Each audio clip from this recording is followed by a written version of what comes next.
Jadi kita harus kembali ingat sebagaimana proporsi yang seharusnya kita jaga, bahwa saya menggunakan kelahiran ini untuk memperoleh intisari daripada kelahiran yang berharga ini. Akan tetapi kelahiran ini tidaklah panjang. Kelahiran ini tidaklah kekal, karena kita berhadapan dengan ketidakkekalan. Nah, ketidakkekalan pertama yang kasar yang kita jumpai, yang kita ketemui, itu adalah ketidakkekalan dalam bentuk kematian. Itu yang kasar. Nah, nanti tidak kekal yang halus itu banyak nanti. Nah, kemudian karena kita perlu mengingat bahwa hidup ini karena tidak kekal, maka untuk memperoleh kebahagiaan kita perlu memahami logika filsafatnya. Misalnya dia bicara tentang praktek dharma, fungsinya adalah untuk kebaikan, kebahagiaan dan menghilangkan penderitaan. Karena dia berbasisnya itu semua makhluk ingin bahagia dan tidak ingin menderita, maka kita merenung-renung bahwa logika dia, filsafat pemikirannya itu bagaimana? Bahwa kalau kita mau bahagia, lalu kita harus berhadapan dengan kenyataan. Ya, kita ada yang namanya kenyataan. Nah, kenyataan ini adalah kalau kita mau bahagia, tetapi kenyataannya kita harus mati dan ada kelahiran-kelahiran yang panjang, maka kalau kita fokus dalam kelahiran yang ini saja, melupakan sesuatu yang lebih panjang daripada sekarang, maka kita adalah tidak selaras dengan dasar yang tadi, dasar premis yang tadi, yaitu semua makhluk ingin bahagia, selalu ingin bahagia dan tidak mau menderita. Ngerti nggak logikanya? Ngerti kan? Jadi basisnya adalah semua makhluk mau bahagia dan tak mau menderita sepanjang masa. Ya tidak maulah, dia tidak mau menderita lah. Tapi dia kalau fokusnya di kehidupan ini saja, dia tak bisa, nggak mau berproyeksi ke depan, bahwa setelah kematian ini kan singkat dan ke depan itu panjang. Ada loh yang namanya kehidupan setelah mati itu dan lebih panjang dan kita tidak proyeksikan ke depan, maka semua hanya fokus di sini, kita tidak bahagia sebenarnya. Paham ya? Jadi logika berpikir. Jadi kita memahami Lamrim itu memahami logikanya. Di situ ketika memahami logika, dan logika ini kan yang membentuk pola pikir kita. Masa kita melakukan segala sesuatu tidak berdasarkan logika? Itu kan jadi segala sesuatu kan jadi terbalik. Paham toh? Contoh hal-hal yang sederhana ya. Misalnya keran air. Kalau keran airnya kita salah pasang, dia tidak jalan dengan baik, malah airnya kemana-mana. Lalu mesin, sehari-hari kan kita temuin, misalnya masak, kompor, itu kan proses melakukan semua barang-barang mekanisme ini kan ada logikanya. Kalau segala sesuatu sembarang, tidak sesuai logika, kaidahnya, hidupnya jadi berantakan, tidak teratur, justru merepotkan kita. Itu kan logikanya. Paham toh? Nah ini jadi logika mekanisme berjalannya alam ini ada. Alam ini ada logika. Misalnya nih, kita sudah tahu matahari itu sebelah situ. Pintu kita hadap situ. Lalu pasanglah karena suka kaca, maka tembok sebelah situ kaca semua. Ya hidupmu sengsara lah karena panas. Paham nggak? Jadi kaidah alamnya ada, misalnya dia bikin, eee, karena panas, maka dia bikin pintu sebelah sini dan pintu sebelah situ, maka ketika dibuka dan dibuka terjadinya arus angin. Kenapa bisa begitu? Karena itu logika. Mesin mobil, segala sesuatu tuh, kipas angin, segala sesuatu itu contoh dah, baling-baling kita lihat kalau baling-baling kapal. Baling-baling kapal ini, dia itu dulu ya ketika ahli-ahli kan dia hitung nih logikanya. Oh kalau satu, ditaruh satu, dia lajunya gini. Oh kalau gitu saya taruh banyak, kapalnya harusnya jalannya lebih cepat dong. Nah dipasanglah banyak, ternyata salah. Kapalnya justru makin lambat. Kok bisa? Nah terus kapalnya besar, turbinnya tuh harus besar nggak? Berapa besar? Kalau nggak pakai logika terus misalnya kapalnya itu kecil, lalu dia pakai jangkar, jangkarnya berat sekali. Ketika dia narik, dia tidak taruh jangkar, jangkarnya naik ke atas, bukannya kapalnya tenggelam. Kan semua itu ada logikanya ini, semuanya itu ada logika. Hidup di alam itu kan ada logika, paham nggak? Logikanya ada gitu, jadi segala sesuatu itu ada loh logika, nggak bisa sembarangan gitu. Nah, kita berpikir, kalau saya fokus pada kehidupan sekarang saja, dan saya melupakan masa yang akan datang, bukannya menyusahkan hidupku kelak kemudian hari. Sedangkan premis kita adalah saya mau bahagia dan tidak mau menderita. Nah, oleh karena itu, mengingat kematian dalam pengertian kita tidak hidup lama di kehidupan ini. Nah itu. Jadi, itu fungsinya agar kita benar-benar paham logikanya. Dan untuk bisa mencapai kebahagiaan, misalnya saya mau sukses nih, mau jalan, itu kan harus pakai logika. Menjalankan mesin kapal, mobil itu kan harus pakai logika. Jadi kalau sudah mau deket, kamu masih ngerem, sudah deket, lampu merah, kamu masih ngegas, ya kan nabrak gitu loh. Kan ada logikanya, logika supaya efektif, efisien.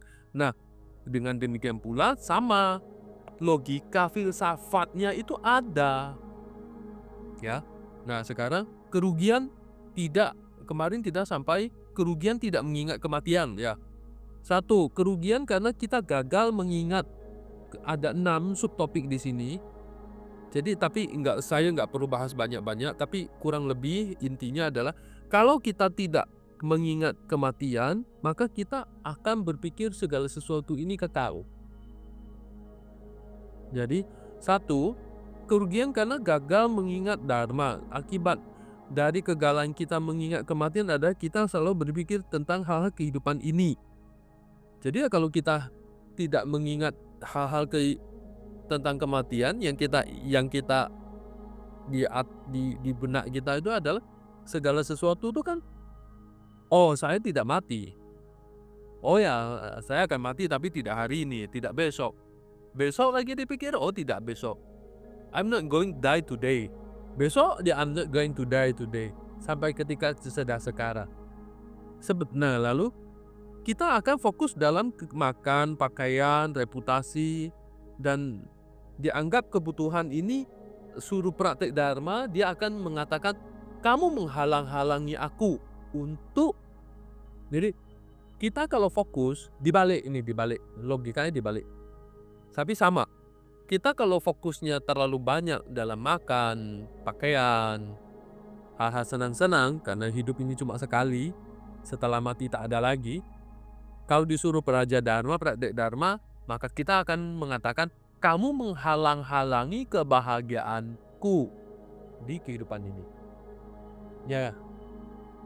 Di sisi lain juga kita jika mengingat kematian dengan benar, kita akan memusat perhatian persiapan ke yang akan datang.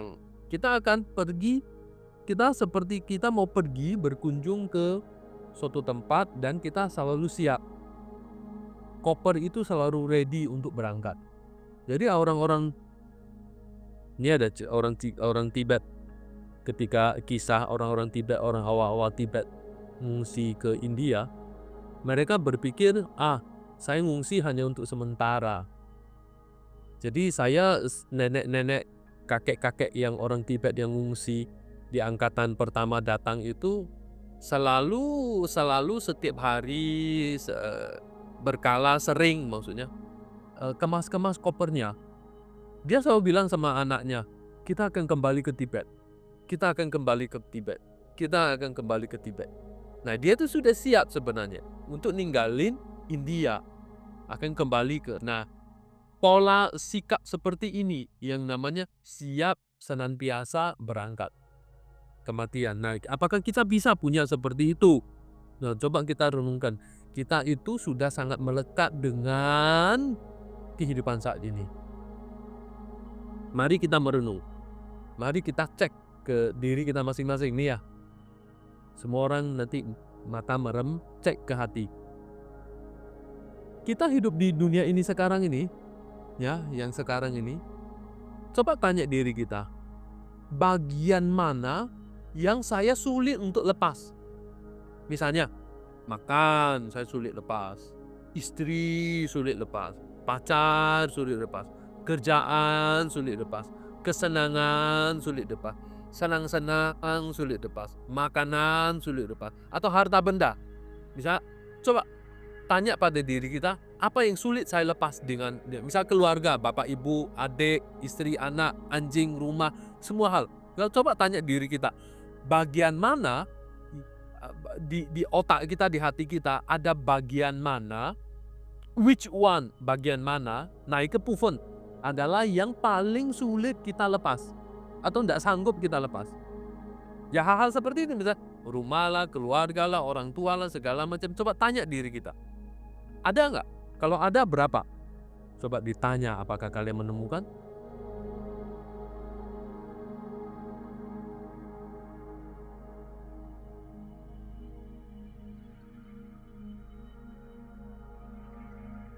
Apakah ada bagian di dunia ini yang kita sangat sulit lepas? Paham? Menemukan? Ya. Kita harus sadar bahwa itu objek kemelekatan kita. Nanti akan tambah banyak, bukan berkurang. Nanti seiring dengan waktu akan tambah banyak. Dan itu objek kemelekatan kita. Terus kamu, nah itu, jadi itulah kalau kita kelamaan di dunia. Misalnya, dia bisa jadi sesuatu yang abstrak juga. Misalnya sesuatu rasa sensasi. Oh, saya nggak bisa hidup tanpa rasa senang misalnya. Saya hidupkan sini senang, misalnya di rumah ini ya. Sini kan senang, hawanya adem, enak, tentram, pagi matahari hangat, siang ndak adem, banyak suara kicau burung, makanan berlimpah, depan ada kolam renang segala macam. Nangkep nggak? Itu suasana kan? Dan kita melekat sama gitu, dan kita nggak bisa pergi tanpa, kita nggak bisa hidup tanpa dia gitu. Atau saya tak, itu berat buat saya meninggalkannya. Atau sensasi punya pacar, oh aku punya pacar, rasa punya pacar saya akan sayang sama saya atau apa dah. Ya meskipun nggak ada, tapi you mengharapkan rasa itu. Dan you melekat dengan sesuatu yang kita bangun. Sesuatu yang kita bangun itu kan abstrak. Lalu kita melekat dengan sesuatu yang kita bangun. Paham? Nah, itu akan menjadi berat. Misalnya kamu kita bisa nggak hidup tanpa itu? Nggak bisa. Lalu kalau kita berpisah dengan hal kayak gitu, apa rasanya? Sedih, kecewa. Dan itu menderita. Sedih, kecewa, segala sesuatu yang ditimbulkan dari berpisah dengan barang-barang kayak gitu, itu namanya sedih dan kecewa, berpisah. Itu disebut menderita. So, menderita kita itu tidak didatangkan dari barang-barang eksternal. So, kursi, rumah, kipas angin, mobil, kolam, pohon, anjing, uang, pacar is not going to harm you. It's not going to harm us. Tidak. That feeling yang mengham kita. Understand? Misalnya Sesuatu perasaan rasa berharap disayang, dicintai, segala sesuatu, itu kan ini kita nggak bilang nggak ada pacar ya. Ini kita bilang masih di konsep. Lalu itu tidak ada atau we can't get it, so we need disappointed. Kecewa. Ketika kecewa, what? Kecewa means apa yang saya dapat, apa yang saya inginkan nggak dapat. So feeling kecewa itu sedih, sedih itu menderita, menderita itu duka. So segala sesuatu muncul from feeling. Nangkep? Why aku sedih? Why aku kecewa? Why? Coba kita cek. Apakah uang itu mengawai-ngawai suruh kita datang mencintai dia, terus lalu kita tidak mencintai uang itu, terus uang itu menusuk-nusuk kita? Tidak. That's all based on feeling. Feeling kita, pemahaman feeling kita yang kita bangun. Feeling kita yang kita bangun. Nah dari situ termasuk ketika kita kenapa dikatakan kemelekatan itu adalah golongan dari klisa, karena jika akibat yang terjadi kita jadi ketika kita membangun kemelekatan, maka akibat yang kita dapat justru bukan kebahagiaan tapi penderitaan. Termasuk di dalamnya contoh, itu hanya contoh, tapi 26 klisa itu ceritanya sama. Marah, iri hati, sombong, misalnya reputasi. Reputasiku hancur, hidupku buruk, reputasiku hancur, nama baikku hancur gitu. Runtuh, sesuatu yang saya bangun runtuh. Lalu itu membuat menderita kan? Itu membuat menderita kan? Tapi kan sesuatu itu abstrak kan? Reputasi itu kan abstrak. Kita nganggap itu ada. Kita nganggap itu ada, terus kita bangun itu, lalu itu tidak ada, lalu habis. Nama baik, reputasi, ketenaran, terkenal, lalu materi, uang. Ya uang barang materi lebih mudah lah.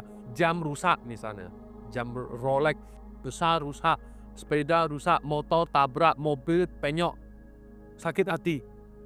Kan motor itu barang mati, mobil itu kan barang mati.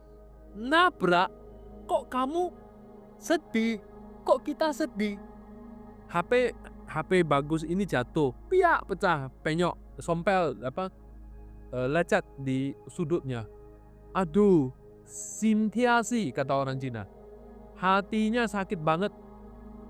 Dia yang luka, kok hati kita yang sakit? Paham nggak logikanya? Ya kan, HP-mu jatuh penyok, piak nih. Jatuh kan begini di sudutnya, kepenyok. Terus, aduh, sakit nian hatiku, aduh sintiasi, sakit banget hatiku. Dia yang jatuh, kok hati kita yang sakit? Nah itu, kita melekat terlalu banyak, perasaan kita itu seperti minyak masuk ke dalam kain.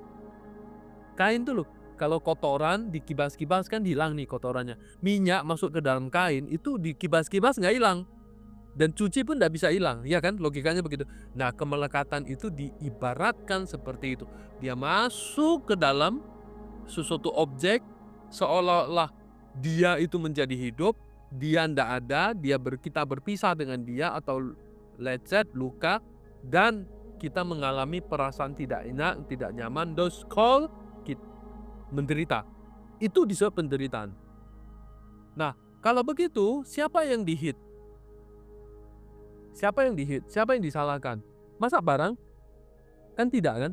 Harusnya batin kita. Nah, jika kita ini selalu melihat dunia ini indah, lama, kekal abadi di dalam dunia ini, dan kita akan senantiasa perasaan melekatnya itu pada semua dunia ini. Tetapi kenyataannya kan suatu mati. Ketika saat itu datang berpisah dan hatimu benar-benar remuk. Ada kisah, dia punya adik, adiknya mati. Mamanya sangat sayang sama dia. Lalu mati 2-3 bulan, terus mamanya sakit, terus ikut mati. Kita hanya lihat di TV kan ya, atau lihat di buku sejarah. That did happen. Paham? Kenapa bisa begitu? Siapa yang menghancurkan hidup kita? Siapa yang menghancurkan hidup kita? Diri kita sendiri yang menghancurkan hidup kita. Siapa yang memendekkan umur kita? Diri sendiri. Siapa yang membuat hidup kita menderita? Diri sendiri. Ada suatu hari saya ke Barito, Banjarmasin. Bener kan? Sungai Banjarmasin Barito kan? Nah, Barito itu kan panjang nih. Jadi ketika kita turun dermaga kapal, di seberang itu nggak kelihatan pulau, nggak kelihatan daratan, berarti dia lebar loh. Kalau di Batanghari itu masih kelihatan, Sungai Musi itu masih kelihatan. Ini Barito tidak kelihatan. You know what happened? Ada anak-anak, dia punya 2 HP memang. Ketika dia turun, kapalnya kan goyang. Sungai itu deras, goyang-goyang. Dia pegangan, dia turun duduk di kapal, dia pegangan. Yang dia gimkeng itu yang dipegang adalah kedua HP-nya. Spontan tuh. Spontan apa? Dalam keadaan tidak selamat, hal yang spontan yang ingin ku selamat adalah barangku. Kita melupakan apa? Nyawa diri kita. Wong kamu turun ke kapal, kapal kecil, sampan. Paham nggak? Nangkap proses kerjanya. So, kita menjadi melekat pada dunia ini. Lalu karena kita melekat, maka ketika kita berpisah dengan dunia ini menjadi sangat berat. Misalnya ini ditawarin, coba ya dengan logika ya, kita hidup di dunia ini, kita melekat. Terus ditawarin Sukawati, mau pergi nggak? Jawabnya tidak mau. Kenapa tidak mau? Paham nggak? Sukawati tahu itu Pure Land, sesuatu alam yang ada Budanya segala macam. Ditawarin, pergi yuk Sukawati, mau nggak? Dia tak mau. Saya melekat sama istri, anak, orang tua, kambing saya, ladang saya, pohon saya, rumah saya, kolam saya, sepeda saya, rumah saya, mobil saya, segala macam lah. There's such things. Paham? Nah itu akhirnya kita melekat dengan dunia ini dan tidak bisa berpisah sama ini. So, bagaimana proses itu terjadi? Kemelekatan adalah, ini objek itu bagus, ada objek, lalu kita mengenali objeknya. Momen pertama nih kita mengenali objeknya, bagus. Momen kedua itu tertarik pada objeknya. Momen ketiga tidak mau berpisah sama objek itu kita sudah melekat. Nah contoh, kita sangat melekat dengan ruang ber-AC, humid kayak gini, sedih, gerisah. Jadi penderitaan, kesukaran hidup yang kita temui dalam hidup sehari-hari itu karena lack of tolerance kita terhadap feelingnya itu. Misalnya kita biasa di AC ya, seharian itu kan di ruang AC. Ini kan agak humid, panas. Terus kita nggak bisa bertoleran. Juasi, aneh juasi, otak saya nggak bisa bekerja. Aduh juasi behusio, otak saya nggak bisa bekerja. Aduh menderita saya. Ini nyalain AC. Bisa nggak kita toleran sedikit? Nggak bisa. Lalu menjadi menderita. Melolong-lolong kamu itu. Jadi kebahagiaanmu itu terletak pada AC. Coba renungin deh. Maka ketika bahas sampai poin ini tentang jadi ketika guru-guru membahas pada poin ini, hidup kita di dunia, satu poin kecil ini aja, muncullah pembahasan tentang 8 angin duniawi dan segala macam. Itu karena dia mengatakan kita ini hidup di dunia ini ya, di ruang AC. Ini sederhana sekali. Di ruang AC, nggak ada ruang AC terus menderita kamu. Terus besok kau di neraka gimana? Udah urusan nanti aja, yang penting saya ada AC. Di neraka nggak ada AC loh. It's not the comfortable place. Kita menjadi sangat lack of tolerance pada hal-hal yang kurangnya batas-batas toleransi. Batas toleransi kita sangat kecil terhadap kenyamanan dan ketidakkenyamanan. Ya kan? Lalu akhirnya ribut, bikin nyala AC lah, inilah, itulah, segala macam. Dulu ketika kau miskin, nggak ada AC, kau bisa hidup. Sekarang mentang-mentang sudah punya uang, kau nggak ada AC, lu lolong-lolong. Nah, kok dulu bisa gitu loh. Jadi batas toleransi kita ini, kenapa batas toleransi kita? Nah, batin kita yang menerima kondisi eksternal itu kecil. Daya tampung kondisi eksternal ke dalam batin kita yang kita rasakan itu kecil. Kalau batin kita bisa nampung kondisinya luas, lu mau sepanas apapun, mau segerah apapun, kita masih bisa toleran. Lu mau sedingin apapun, lu bisa toleran. So, batinnya di sini. Wadah itu loh, batin kita, batas toleransinya kita. We need to memperbesar batas toleransi kita. Jangan terlalu hidup nyaman lah gitu. Bukan nggak boleh hidup nyaman. Tapi masalahnya bukan nyaman tidak nyaman. Masalahnya adalah batin kita menerima batas toleransinya itu kecil. Besok kalau kita hidup menderita, maka menderitanya sedikit kecil saja, kita akan menanggapinya menjadi derajat penderitaannya besar. Paham nggak logikanya? Paham nggak? Oke, itu sama dengan jarum. Kenapa kok seorang bapak tentara TNI yang gagah perkasa mau divaksin melolong-lolong? Why? Teriak-teriak sama jarum yang sekecil itu. Why? Karena dia melihat bahwa barang itu sangat kecil will harm my ego. So he very scared. Nah, scare, takut, fear itu dari situ. Jadi kita kenalin sifatnya. Oh, sifatnya itu seperti ini, cara kerjanya seperti ini, bentuknya seperti ini. Jadi kita menemukan, oh, jika aku ketemu hal seperti ini, aku bisa mengatasinya, bisa menghilangkannya. Paham nggak? Coba kita renungin, ada seorang bapak tentara yang badannya kekar, gagah perkasa. Di internet kan banyak itu. Di vaksin, melolong-lolong, teriak-teriak, sampai ribut satu ruangan, geger. Dia tentara loh, gagal loh. Kok dia takut sama barang kecil yang namanya jarum? Kalau kecoa itu bisa lebih besar dari jarum ya. Ya kita masih bisa bilang, oh kecoa itu lebih besar dari jarum. Tapi jarum kenapa ditakutin? Why? Karena dia melihat objek itu makin kecil.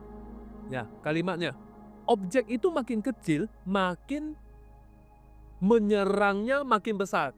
Jadi reaksi dia terhadap feeling penyerangannya itu makin besar. Tapi kalau dia tidak takut dengan peluru yang segede kayak gini, tapi dia takut dengan jarum yang sangat kecil. Kenapa? Karena ini tidak menyerang dia, tapi makin kecil, serangannya makin kena. Nah, kenapa? Penderitaan kita tidak terletak pada objek nyerang ke kita, tapi penderitaan itu muncul adalah ketika batin kita bertemu dengan objek, dari objek itu muncul feeling, mematangkan batin karma tentang faktor mental itu, dan itu muncul. Dan muncullah takut, marah, fear, mendekat, menderita, nangis, segala macam, all kind of feeling itu muncul. Begitu juga objek yang mendatangkan positif, tidak mengham, misalnya enak, dia is not harm you, tapi kita nerima dengan enak. Nih, ini ada contoh, ini barang. Dia datang menyerang ini barang yang enak nih. Dia datang menyerang, kita nangkep, nelan dengan baik. Kayak SpongeBob itu loh, kita nyedot dengan baik. Karena sentuhan pertama dengan feeling, how to I explain to you? Ini ada namanya surface tension, tegangan permukaan. Di fisika, di kimia kita belajar tegangan permukaan. Jadi kalau komputer di zoom sebesar-besarnya, ketika barang itu jatuh ke permukaan ini, dia akan melengkung sedikit, ya kan? Setelah permukaan surfatnya itu pecah, dia baru bisa masuk. Paham? Pokoknya terima begitu ya. Nah, sentuhan antara ini batin kita, ini objek. Ketika objek pertama datang, kena ke batin, maka akan menimbulkan aksi reaksi, ya nggak? Sama ketika kamu berada dalam satu ruang ber-AC, panas, sentuhan ke kulit, gerah panas, reaksinya kamu bilang, "Ah, panas. Juaksi, juaksi. Oh, now beheu xiao liao. Gua mau rapat, nyalain AC." Reaksinya adalah melakukan nyalain AC. Paham nggak? Paham nggak? Ngerti kan? Lalu ketika aksi reaksi itu, tunggu dulu. Dia ada aksi menyerang. Lalu jika aksi itu ini adalah tumpul, enak, maka dia akan enak. Reaksi yang diberikan ke batin adalah enak, dia nyedot. Lalu muncullah faktor kedua. Bekau mau lagi, bekau mau lagi, bekau mau lagi, nggak cukup mau lagi, mau cukup mau lagi, ketamakan. Proses bekerja batin seperti itu. Masalahnya ketika aksi reaksi, jadi ada objek kena ke batin. Kita objek ini baik dan tidak baik, itu sebenarnya kan objeknya netral. Paham nggak? Pisau, ini pisau ini, atau jarum yang suntik gitu, itu kan sebenarnya netral, semua objek. Dia sentuh ke batin, batin memberikan reaksi positif atau negatif, itu baru kita merasakan menderita dan bahagia, ya nggak? Ya kan? Ya kan? Jadi, yang mengatakan kita menderita, yang memberikan reaksi menderita, yang memberi reaksi kita bahagia, itu barang atau batin? Batin toh? Batin yang memberi reaksi, reaksinya enak, reaksinya nggak enak, dia memberi enak, dia sedot, nggak enak, dia buang. Juaksi, nyala AC. Paham? Sama ketika semua hal, orang, situasi, peperangan, kelaparan, panas. Misalnya orang yang kita nggak suka, musuh. Nah, memberi reaksi kepada kita nanggapinya apa? Kalau kita manggapinya reaktif, penderitaan kita menjadi sangat besar, reaktif. Kalau kita tenang, ya menjadi tenang. Kita menjadi damai, ya tetap jadi damai. Ada gambaran. Aku nggak tahu kalian pernah nonton film itu, udah kuno sih, film kuno. Coba kalau daripada nonton yang film Korea, tolong nonton itu deh. Little Buddha. Jadi ketika Buddha Sakyamuni digambarkan ya, diserang di bawah pohon itu diserang oleh Mara. Karena batinnya menjadi tenang, dia menimbulkan suatu aura energi yang surface tensionnya tebal. Jadi senjata itu kena jatuh menjadi bunga. Nah itu, reaksi apapun nyerang ke kita, kalau batin kita stabil, batin kita damai, tentram, itu menjadi netral. Sekarang saya tanya, kita ulang sedikit ya, Kalau barang itu, objek itu nyerang batin kita adalah sesuatu yang menusuk, sharp, tajam, reaksi kita kan sakit. Paham nggak? Reaksi kita kan sakit. Jadi muncul istilah, oh saya menderita. Nggak nyaman menderita. Paham ya? Kalau barang itu tidak sharp, tidak tajam, tumpul, memberi rasa nyaman, kita merasa bahagia. Ya kan? Dan kita tahu bahwa ternyata derajat reaksi yang kita berikan itu menentukan derajat penderitaan yang kita rasakan. Paham nggak? Benar, setuju kan? Reaksi seberapa reaktifnya kita, itu kita akan menderita. Kalau kita tenang-tenang aja. Oke, saya tanya. Berarti barang yang objek itu sebenarnya tidak tumpul, sebenarnya juga tidak tajam. Dia hanya barang.